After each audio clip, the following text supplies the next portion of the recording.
All right, good morning and welcome to the VIP seat. Today is January 30th, and our top stories today this week are about Pratt & Whitney's new hydrogen-powered engine and how Doge might be targeting the TSA for the chopping block coming up soon. Your hosts today include yours truly, Jessie Naor, and today our co-host is Ramsey Ammar. Ramsey, welcome to the show.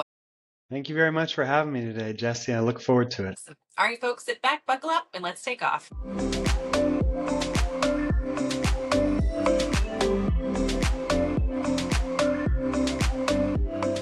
All right, Ramsey. So every week we always have someone different on the show, whether it's a maintenance person, pilot, management company, you name it. And today we have an M&A attorney. You work in private aviation deals and aviation deals specifically. So we really want to pick your brain on what's going on in this space. We know that, the FBO market and maintenance organizations have been pretty hot the last year, while charter companies maybe not as much. So I guess just off the bat, what are you seeing in trends and in the market going into 2025 here? Yeah, I think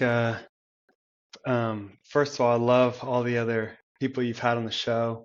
I love the diverse array of participants that you've had, and look forward to sharing on M&A as well. In 2025, I'd say we're probably going to see a steady deal flow. I'm optimistic about the market in 2025. What I'm seeing is exactly what you said, is FBOs and maintenance orgs, I think, are hot topics and targets for buyers right now. I think more and more private equity companies are moving into that FBO space. And so what I've personally seen is a lot more of the strategic buyers. So traditional aviation companies that aren't backed by a private equity player are looking, at least in the FBO and maintenance market, at sort of the smaller companies or the smaller FBOs that aren't, I suppose, what you would call a crown jewel in a highly trafficked area. So as the private equity players move more and more into the FBO space, I think you're going to start seeing those multiples continue to rise. And even some of the strategics, as they see those assets grow in value, I think they also will want to participate in that area as well. As they grow out their own portfolio, I think they will start seeing more strategics get into the FBO space as well, knowing that there's going to be money flowing into that area. So in 25, I think, as I said, steady deal flow, optimistic about it, think continued high focus on FBOs and maintenance orgs, as you said. I mean, I was looking yesterday, a friend of mine, Preston Holland, he has a newsletter that he does, and well, your friend too, we both know Preston. But, he did a newsletter and he was talking about, the cost of operating. And I was just thinking to myself, as a former operator, we exited in 2021 or, early 2022. It was a 2021 deal, essentially. But our operating costs were so different. I mean, the variable costs on our airplanes was, 1,200 to 1,500 an hour. Those costs are now 2,600 an hour. It's very hard right now. If I had to go back in time and look at, what was our EBITDA and what were we doing, I think it'd be very difficult today to do the same thing. Because I just haven't seen prices and revenue come up in the same way that costs have, in that operator space. But I don't know, maybe this year we can, start to see some flow there. Are you seeing any interest in, management companies or charter companies, or that's kind of on the sideline for the moment? I think you'll continue to see consolidation. We always see consolidation in the charter space and the fractional space, in the management space. And I think we'll continue to see that consolidation just so that those companies can get greater economies of scale to start bringing those costs even further down. And I think also people target those types of companies for different reasons. So perhaps they might want a certain company or target to flow into another line of business that they might have. Sure. In the management space, we represent a company right now that's interested in acquiring a management company for the purpose of growing out their 145 and their MRO business. So they want to buy up assets in the area that will help feed into that line of business. Well, that's interesting. So maybe more strategic, focus, if someone's out there trying to, build their business and look for potential buyers. I don't see private equity so much in the charter space. or maybe a little in the fractional. I don't know, but maybe the I don't strategic buyers where they should look. I don't think we will because it's so I think charter companies and are so operator heavy. You really need a lot of intel and manpower to operate a 135 as efficiently as you possibly can. So if I was a private equity company and I'm looking to purchase an FBO where I can not necessarily sit on the asset, but Mhm. watch as it grows in value and not have to have my hands in that pot and stirring up the dough as much as you would if you're just watching the real estate grow in value, it's certainly much more attractive to a buyer an FBO would be as opposed to a charter company.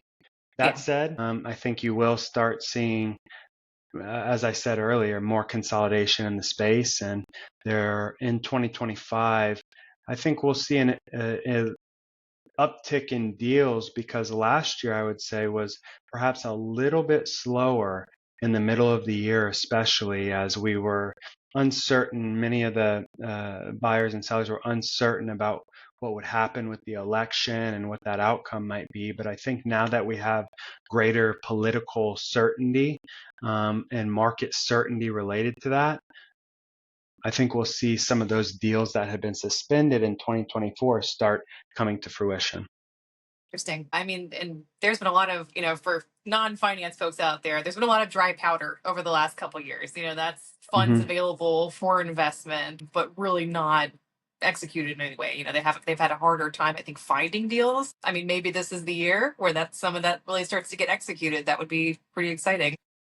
Yeah, I mean, I think in 2021, whenever you had the huge uptick in deal flow, the prices started shooting up. Hmm. So the prices had to start coming back down. This is in the aircraft transaction space as well as the aviation M&A space. As those prices started having to come back down and normalize. And I think we're at the point now where those prices have normalized. Yeah. And with normal prices, more supply and demand, I think you'll continue to see greater deal flow. Yeah.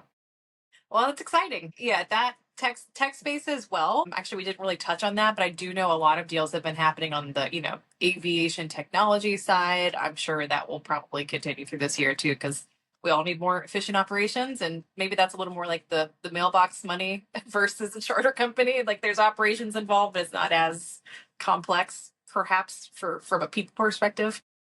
I think you're exactly right. Again, I think a private equity buyer is going to be more attracted to a technology play, not only because you can be a little bit more hands off, but also in the technology space historically, you're going to see much greater multiples on that side than you would in your traditional aviation company space. So with more buyers, I think you're going to have greater valuations because there's more demand for the product. And I think the areas of software or new fuel systems. I think we're going to talk about hydrogen here in a little bit. I think those are ripe for being targeted. Yeah. Well, we actually don't cover eVTOLs this week, which is unusual because I feel like there's always an eVTOL story. Yeah.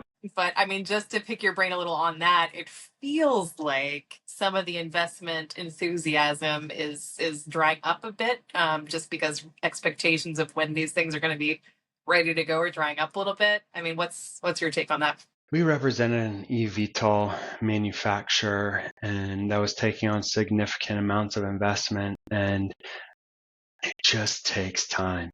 Yeah. And I think that there's pros and cons to being a first mover. I think that the pros are clear. I mean, you're first in the space. It's novel.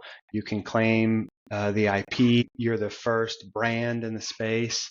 But on the flip side is the money that it's going to take to prove the technology, to get the technology certificated and flying and up in the air. It just takes a significant amount of time and effort and research and development money. I think the technology is amazing but it is slow to market. And I think I'll probably say something similar when we start talking about hydrogen in a little Mhm. bit, is there's a number of reasons why um, these technologies are slower to market than I think people would like.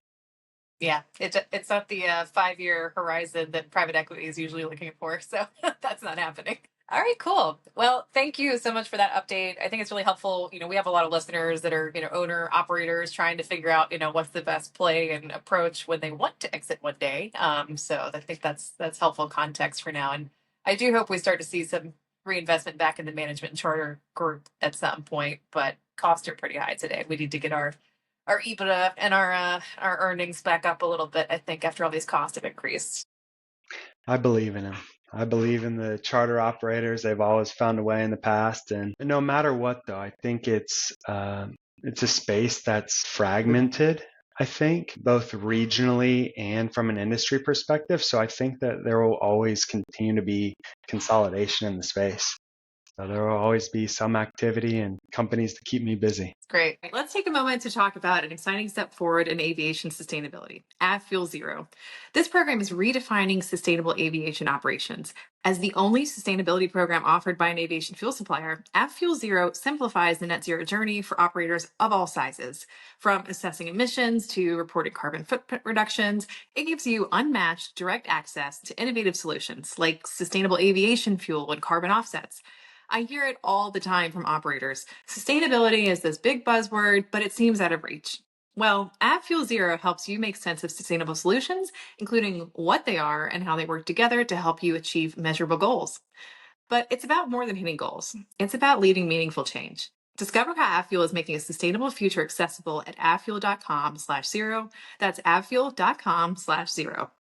Cool. All right. Well, speaking of technology and things actually developing, really shocked that it's taken this long, but it seems like the FAA is actually going digital, which is really exciting. A couple months ago, they announced they're going to be digitizing pilot certificates. And the FAA this week actually ruled that now you can do your aircraft registration documents online, which is, I think, great news for a lot of people because it's been a really complicated process in the past. You have to have it ink signed, you have to have it stamped at, in Oklahoma City.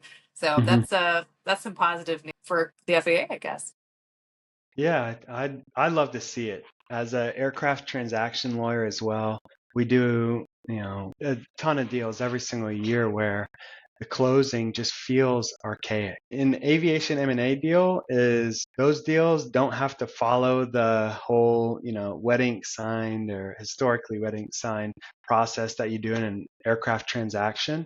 So I think we're sophisticated on that side, but on the aircraft transaction side, I love to see it. I absolutely love to see it. I think for me too, we do a lot of tax planning and we'll swoop down with an airplane and touch down for just a second in a certain location in order to minimize taxes on the closing of that aircraft. And so they might only be in a jurisdiction for an hour or so, and then they're gonna, wheels up again and they're off to wherever they want to go. And I'm sitting here waiting for when did that deal close? Did that deal properly close whenever we were touched down? That Mhm. means you're waiting for the relevant title company to say, yeah, we went and we put these Right. We got papers it. and we dropped them in the bin. The deal is closed. Yeah. And to me, it's just always felt so archaic to do it that way. I think that there are a lot of sophisticated title companies out there. And so I think that all of the title companies that we work with are amazing and great. And I think that this will make their lives so much easier as well. Oh, yeah. And It takes away a little I of love their to see edge, it. perhaps, though. I feel like, and maybe it's just in my brain, but I feel like, there's like someone at the title company who's got like the relationship. It goes to the window and I was like, here you go, make sure my stamp's on there first. Yeah. I don't know how it actually works in practice, but in my own mind, it's like some lady who's been there for 30 years, just getting her. It's a Yeah, beep. I don't think it's a window anymore. Now I think that they have a bin. So they go and you drop your registration documents and you drop it in the bin. When you drop it in the bin, that's when the Oh, title that's company, yep, official. all right, we're closed. We've dropped Yeah. the documents in the bin. And to me, I'm like, there's got to be a better way here. Yeah. And so many, whenever you form companies or you merge companies or you do any sort of corporate reorgs, all 50 states will also have different processes within their Secretary of State offices on how to do any of those types of transactions. And I'll toot where I live, Colorado's horn a little bit because you can go on and do just about anything like that file it online. The transaction is immediately kicked back to you stamped, or you formed a company, or you've merged a company, or whatever. Some states are still, you have to wet ink sign and Oh, wow. mail it in, or whatever the case is, and it can be 14 days, and we just don't operate like that anymore. People want expediency, people want speed, especially if the technology is there to back it up, and we have the technology here to back it up. So I'm thrilled to see it. It's Yeah. about time.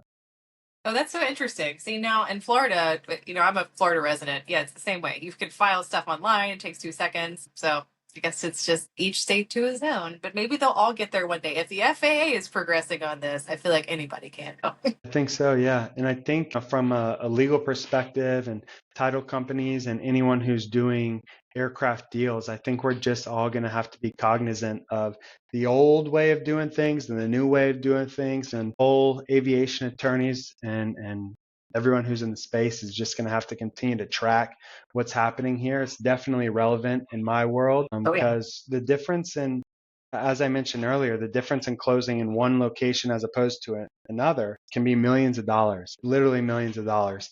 Okay. And so for me, knowing I can click a button, register, close the deal, it gives everyone so much greater certainty around the deal. Have some relief there. Yeah. And if you ever fly to California, they still might try to come after you, even if you've already closed the airplane. Who knows? Fair I won't go statement. there, but Fair I will statement. maybe a little bit. All right. Well, so that's it's great news. It's things moving forward, and also I was really excited to see this week. Pratt and Whitney has been doing a partnership with the government. It's under their ARPA-E program, which I imagine is kind of like the DARPA program. That did all these really cool developments over the years. But they've been testing a hydrogen steam-injected intercooled turbine engine. I had to read that because that's a lot of words. The high site concept.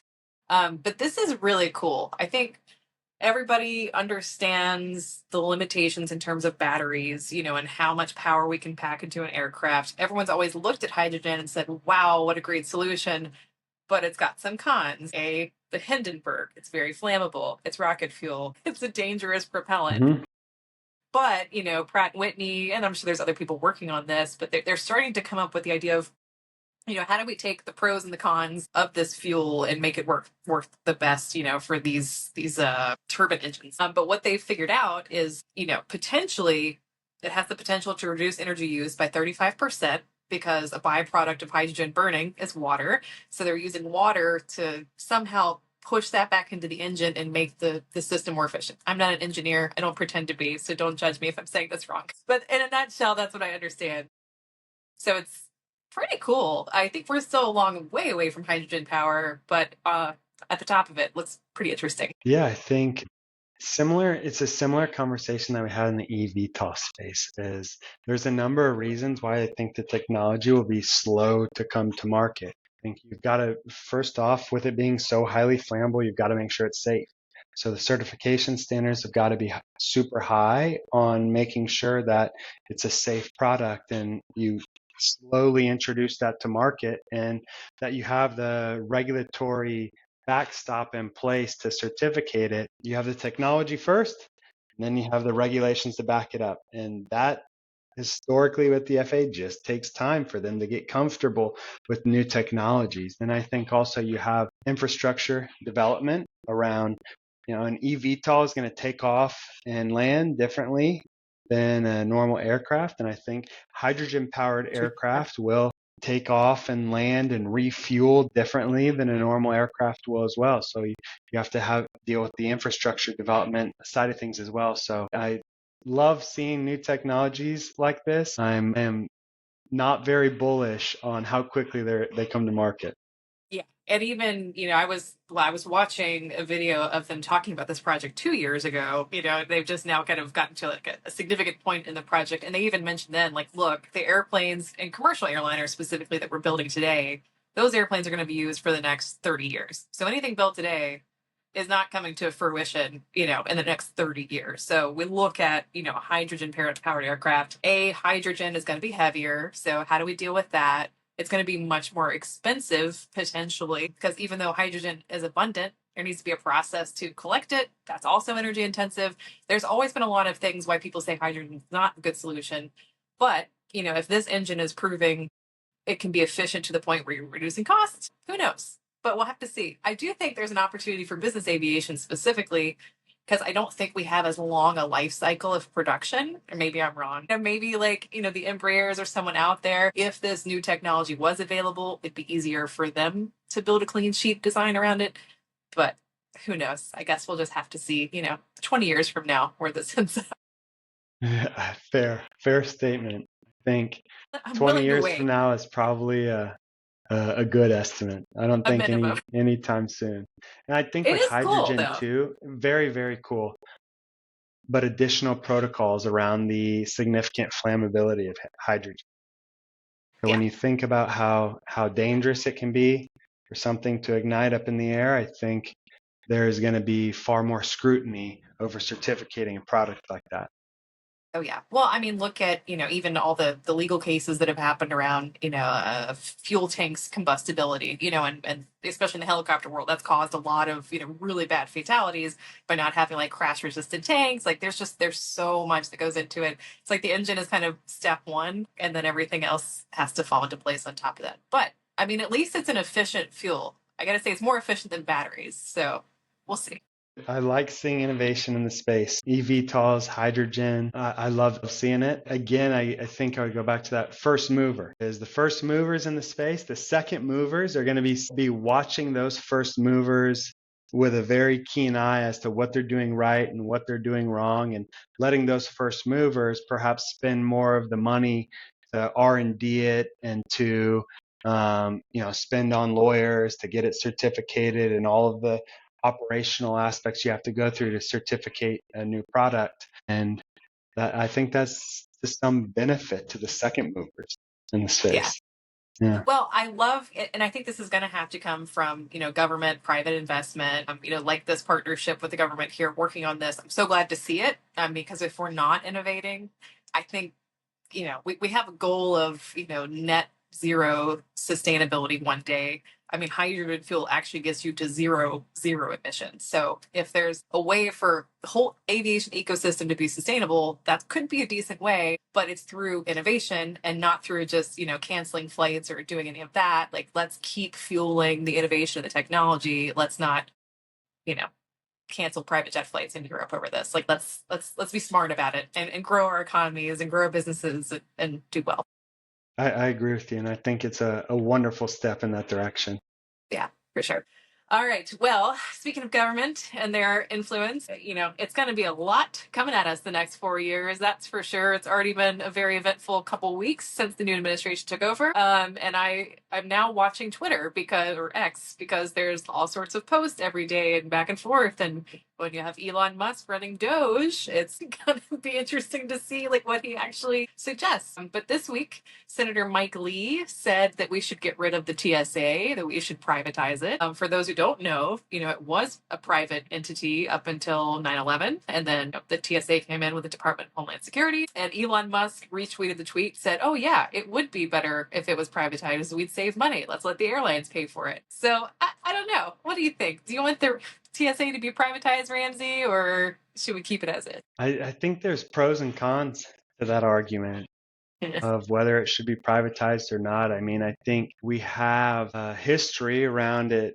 being privatized, and then we have history of it being run by the government. So I like to be, instead of a hot take, I prefer to be a little bit more analytical around something like that, and I'd probably prefer to see whatever data the lobbyists would bring to bear on the pros and cons of each side of that. I think there may be one of the pros could be that there is a cost reduction. The government's not paying for it. I think one of the cons that people would argue is that you're going to have less standardized security protocols, and therefore there may be vulnerabilities in certain security protocols that one airport or one region might have as opposed to another region. So on the same token, people can argue that security might even be better though. While some might say that there's vulnerabilities that come with it not being standardized, some might say, well, supply and demand, the best security companies are going to be the ones that are Gonna win have the the best. contracts because they're doing the best Exactly. job. Yeah, Exactly. yeah. Yeah, it's so hard to say. I mean, I will say Yeah. it's a $10 billion budget, so I could see why he's probably going, that's worth at least looking at and considering. But I do wonder too, we pay passenger facility charges for every landing at a commercial airport. And I believe that's where the money for that program comes from. But no one quote me on that because I probably need to look that up. So I mean, you're already paying for it as a passenger, I believe. I don't know how much that budget is actually coming out of the American taxpayers' general budget more than the people that are actually flying. But it'd be interesting to look at. Certainly things like federal air marshals and, things like that. Like we absolutely have to have that. I just imagine the 47,000 employees they have is probably more TSA officers. That got privatized. I don't know. We'll have to see. But I did read a study. Undercover tests that were done a few years ago showed the TSA's failure rate ranges between 80 and 95%, which are not great numbers. Do we have the numbers on whenever it was private? I don't know. I would be I interested would in that.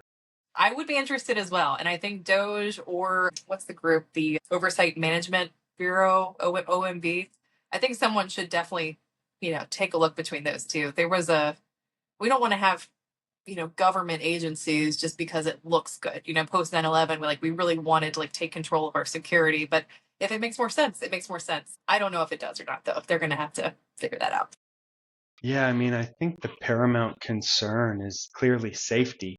And so that should be the factor most important to decision making is will people be safer if it's privatized, or will people be safer with TSA? But there are also other factors important to decision making. Selfishly, the passenger experience is one Mhm. of them. And right now with the TSA, I mean, to go there and have to sit in lines for 2 hours at a time or whatever the case may be, I think could absolutely be more efficient if it was privatized. So again, pros and cons to each. At the end of the day, my 2 cents is safety is paramount, and Yeah. whichever one is going to lead to safer passengers in the air is the one that ought to be prioritized. Yeah. And this is one of those areas. It's not giving out, cell phones or something. Like we're talking about, aircraft and safety. It's a little more high risk.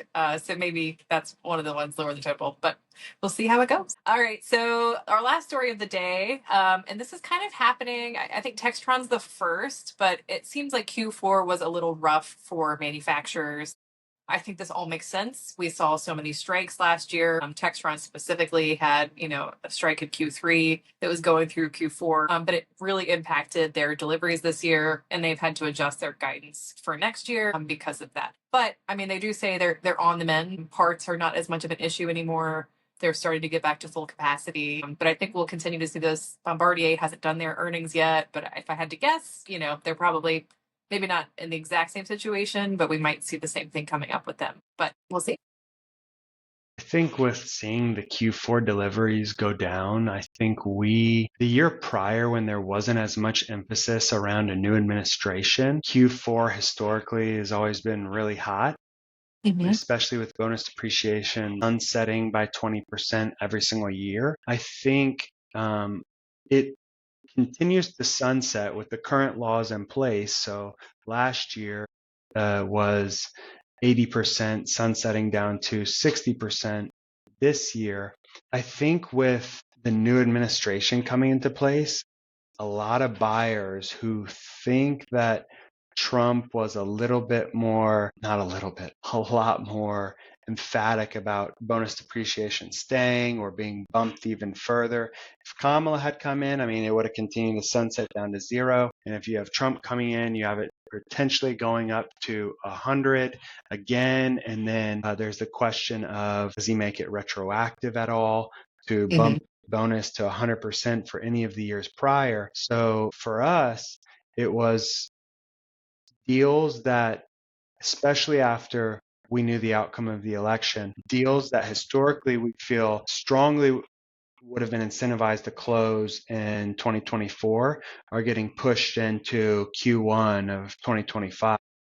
We've sort of seen, instead of that historical big Q4 push and then it kind of slows down, we've sort of seen a steady flow across Q4 and Q1. So could Yeah. speak to the earnings being less in Q4 that you didn't jam everything into that year in Mhm. 24.